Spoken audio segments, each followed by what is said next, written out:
अस्सलाम वालेकुम जी।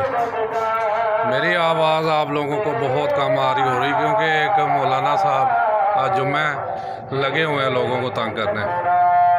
मेरा इनसे एक मुखलिसाना सवाल है कि मैं अपने घर में बैठा हूँ, अगर मैं घर में बैठ के और मेरी आवाज़ आप लोगों तक बहुत कम आ रही होगी, इसी पूरे मोहल्ले में कोई मरीज़ हो सकता है, कोई बच्चा हो सकता है छोटा, कोई मुसाफिर हो सकता है जिसने थोड़े देर के लिए सोना हो, या और कई मसले मिसाल हो, लेकिन इन मौलवियों को किसी का कुछ नहीं।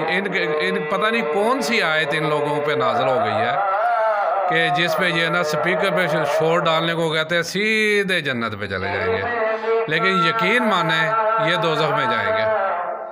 अब ये सिर्फ मेरे घर तक ही नहीं, ये इर्द गिर्द के तकरीबन 4-5 मोहल्लों तक इस मौलवी की आवाज़ आ रही होगी।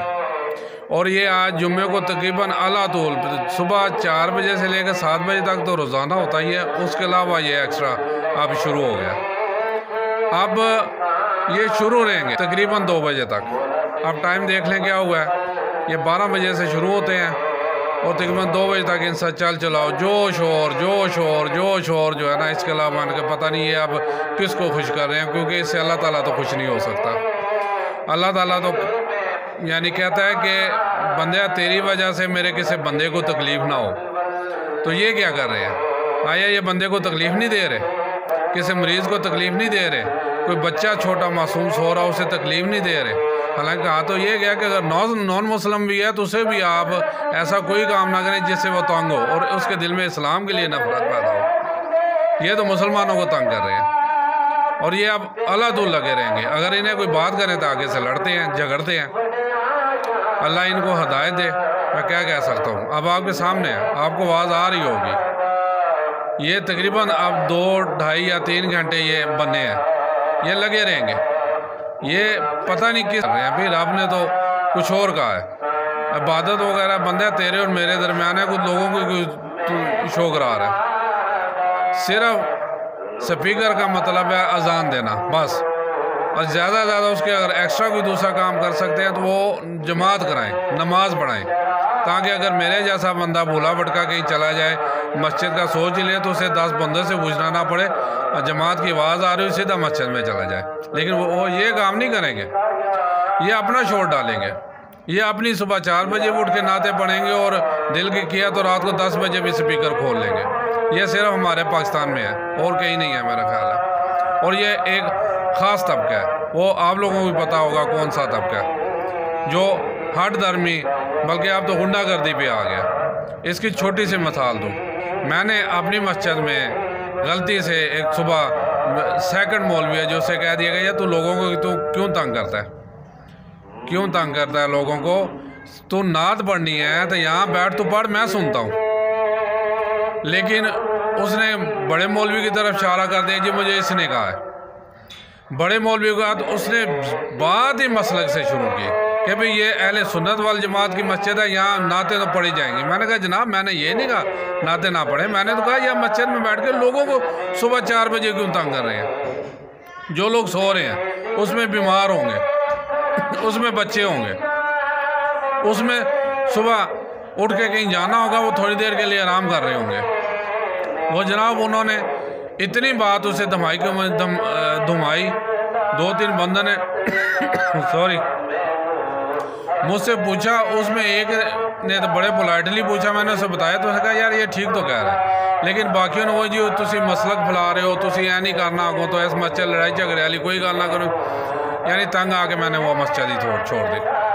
अब उन्हें मैं जो तरीका बताया उसमें यह बताया कि मेरे अपने घर में मेरी हमशीरा है 70 साल की, उसके टांगों में शदीद दर्द होता है, वो अंदर मिखों में जो खून दर्द होता है, वो अंदर मिखों में जो खून होता है वो जम जाता है। सारी रात वो जैसे मछली तड़पती है वो वैसे तड़पती है, सो नहीं सकती। ऐसे बंदे को कैंसर का हो, टीबी का हो, सुबह कुदरती तौर पे फाका हो जाता है, थोड़ी देर की वो रेस्ट करती है, सोती है।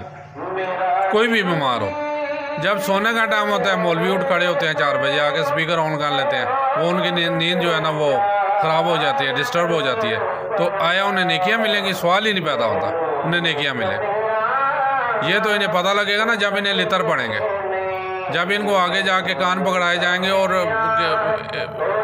अल्लाह माफ़ करे, अल्लाह इन्हें हदायत दे, अगर ऐसे ही रहेगा ये भटके हुए लोगों में से हैं।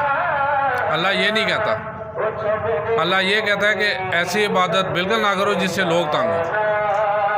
वो इबादत करो, मुझे खुश करना है तो लोग तंग ना हो, और ये लोगों को तंग करने का। या मुझे बताएं कहाँ पे लिखा हुआ है, कौन से बारे में? या ये भी जैसे अहले तशरीह कहते हैं जी 40 बारे थे 10 बकरी खा गई है, इनके भी 10 कोई अलग होंगे जिसमें यह फरमाया गया होगा स्पीकर पे जो जितना शोर डालेगा वो उतना जन्नती है, उतना आला मुकाम जन्नत में मिलेगा।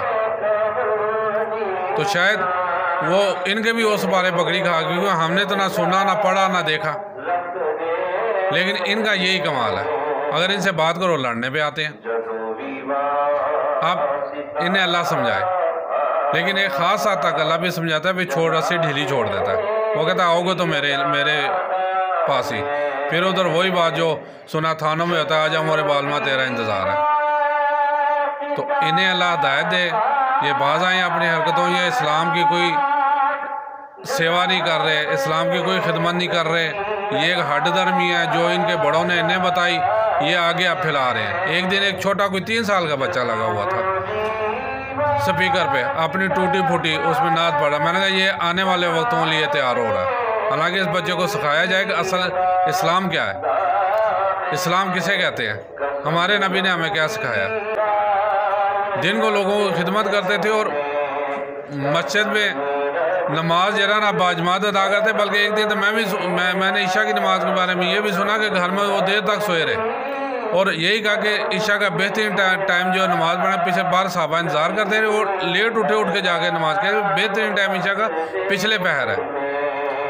लेकिन ये आजकल जैसे सर्दियाँ, 6:45 नमाज पढ़ा के तो उसके बाद ये सो जाते हैं, सुबह 4 बजे उठ के लोगों को तंग करना शुरू कर देते हैं। खुदारा ऐसा ना करें, ये इस्लाम की खिदमत नहीं है, ये अजाब है।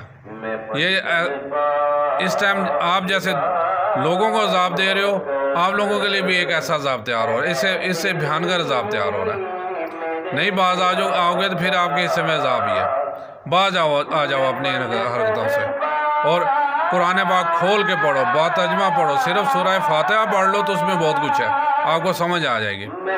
बिस्मिल्लाह का क्या मतलब है, शुरू करता हूँ अल्लाह के नाम से। ला इलाहा इल्लल्लाह का क्या मतलब है, नहीं कोई माबूद मा सिवाय अल्लाह, नबी सल्लल्लाहु अलैहि वसल्लम अल्लाह के रसूल हैं। ये पढ़े तो सही ना, आगे तो जाएं। अल्हम्दुलिल्लाह रब्बिल आलमीन, उसका क्या मतलब है आगे। फिर जब हम कहें इय्या का नाबुदु व इय्या का नस्तईन, हम तेरी इबादत करते हैं और तुझी से मांगते हैं, तो अल्लाह क्या फरमाता है, ऐसे शोर करो, ऐसे लोगों को तंग करो। शर्म आनी चाहिए आप लोगों को जो ऐसे करते हैं, लेकिन बेशर्म हो गए हैं, ये नहीं आएगी इनको शर्म, ये हट धर्मी करते हैं। अल्लाह इनको हिदायत दे। मैं तो यही कह सकता हूँ। अब ये मुसलसल यानी साथ साथ मैं कर रहा हूँ, वीडियो बना रहा हूँ, तो ये मुसलसल लगा हुआ है अपने, ये लगे रहेंगे। नमाज जो है ना, अच्छा असल मसला जो नमाज का है, नमाज पढ़नी है वो स्पीकर बंद कर दें, उसके बाद फिर शुरू कर दें। उन ये सलाम पढ़ना है, हूँ दरूद पढ़ना है, हूँ नात पढ़नी है। अल्लाह इनको हिदायत दे, मैं यही कह सकता हूँ। हाँ जी, मैं तो आजकल के ये सो कॉल्ड मौलवी, इनके बारे में फरमा रहा था। नबी सल्लल्लाहु अलैहि वसल्लम की हदीस है कि उन्होंने 3 दफ़ा अल्लाह की कसम उठाई कि अल्लाह की कसम वो शख्स मोमिन नहीं है, वो अल्लाह की कसम वो शख्स मोमिन नहीं है, अल्लाह की कसम वो शख्स मोमिन नहीं है जिसके शर से उसका हमसाया महफूज ना हो। ये मस्जिद में बोल रहे हैं तो हम इसके इर्द गिर्द हमसाए हैं, हम क्या बल्कि ये 4 मोहल्लों तक जो इसकी आवाज़ जा रही है, तो ये यानी इसके शर से हम कैसे महफूज रह सकते हैं। ये कौन से इस्लाम की खिदमत कर रहे हैं। सीधा सीधा दीन जो है ना अल्लाह ताला ने अपने नबी को सिखाया, हुज़ूर नबी के सल्लल्लाहु अलैहि वसल्लम ने अपने सहाबा को, और उन्होंने हमारे तक पहुँचाया। लेकिन ये बीच में जो इन्होंने अपने दीन शुरू कर दिया ना, तो इसका अंजाम हलाकत है, पक्की बात है। सही उलमाए हक से सुने इनके बारे में, उलमाए खच से नहीं। ये असल में आजकल ज़्यादा उलमाए खच हैं जो ऐसे शोर शराबे पे खुश होते हैं और कहते हैं और डालो जन्नत तुम्हारी है। हालांकि इससे जन्नत नहीं मिलेगी। इबादत तो वो है, क्यों कहा गया कि सबसे अफजल वाजिब 5 नमाज़ें हैं, उसके बाद कहा जो सबसे बेहतरीन इबादत है वो रात के पिछले पैर में है, यानी तहज्जुद की, जो सिर्फ अल्लाह ताला की रज़ा के लिए उठता है। इनका बस चले तो उस टाइम भी उस पे पक्का यकीन है कि लोग इन्हें लितर मारेंगे, वरना ये उस टाइम भी उठ के, कई मौलवी अभी भी करते हैं, कई अभी भी तहज्जुद के टाइम भी स्पीकर खोला होता है।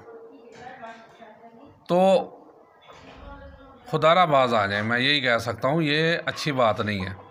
आप ठीक है, आप मस्जिद में आते हैं, आके बैठ के कुरान पाक पढ़ें, नफल पढ़ें, तस्बीहात करें, अल्लाह की इबादत ये है, ना कि ऐसे शोर शराबा पढ़ें, नफल पढ़ें, तस्बीहात करें, अल्लाह की इबादत ये है, ना कि ऐसे शोर शराबा। ये सिर्फ शोर शराबा है और कुछ नहीं है इसके अलावा। हाँ, नात का भी दिल करता है, मैं नात के ख़िलाफ़ नहीं हूँ, मस्जिद में बैठ के पढ़ें, 2-4 बंदे बैठ जाएँ जो सुनना चाहते हो, लेकिन वो भी एक ख़ास बात, क्योंकि ज़्यादा लोग आगे अपनी इबादत करते हैं, नफल पढ़ते हैं, कुरान पाक पढ़ते हैं, तस्बीहात करते हैं। ऊंची आवाज़ में आप कुरान पाक भी नहीं पढ़ सकते, ऊंची आवाज़ में आप नमाज भी नहीं पढ़ सकते, जिससे आपका साथ वाला कोई डिस्टर्ब हो रहा हो। लेकिन यहाँ देख लें, ये मौलवी हज़रात हैं कि ये इन्होंने 31वें पारे में इन्हें आया हुआ है कि जितना मर्ज़ी आप शोर करो, जितना मर्ज़ी आप रोला डालो, उतनी जन्नत आपके जन्नत के मज़ीद करीब हो जाओगे। तो जन्नत से नहीं मिलेगी मेरे भाई, सीधे रास्ते पे आ जाओ, सीधे रास्ते पे आओगे तो जन्नत मिलेगी। और हुकूकुल के साथ साथ हुकूकुल इबाद का भी ख्याल रखो। हुकूकुल इबाद का ख्याल नहीं रखोगे तो हुकूकुल आपके मुँह पर दे मारे जाएंगे। लोगों को तंग नहीं करना, किसी को, आपके किसी फेल से आपका भाई तंग ना हो। भाई यहाँ सब मुसलमान है, मुसलमान दूसरे मुसलमान का भाई है, लेकिन ये फेल सिर्फ लोगों को तंग करने का है। और इसमें 100 कॉल्ड उलमाए खच वो आगे हैं, जिन्हें कुरान पाक की सिर्फ चंद आयात के अलावा कुछ नहीं पता। उन्होंने अपने बाबों का दीन आगे किया हुआ है, अब अपने बाबों का दीन फैला रहे हैं। बाज आ जाए ऐसी हरकत से। और अभी जिन के पास अभी वक्त है, जो तो गुजर गए, कब्रों में चले गए, वो तो अल्लाह के सामने पेश हो गए। जो जिंदा हैं उन्हें अभी टाइम है, वो तौबा कर लें, सीधे रास्ते पे आ जाए और शायद ऐसी हरकतों से बाज आ जाए, वरना अंजाम बहुत भयानक होगा। फिर ना कहिएगा बताया नहीं। उम्मीद करता हूँ आप लोगों को मेरी वीडियो, वैसे ये इन हज़रात को तो नहीं पसंद आएंगी, ये गालियाँ निकालेंगे, लेकिन जो हक़ का साथ देंगे उन्हें इंशाल्लाह पसंद आएगी। आप सब्सक्राइब करें, शेयर करें और लाइक करें। अस्सलाम वालेकुम वरहमतुल्लाहि व बरकातुहू।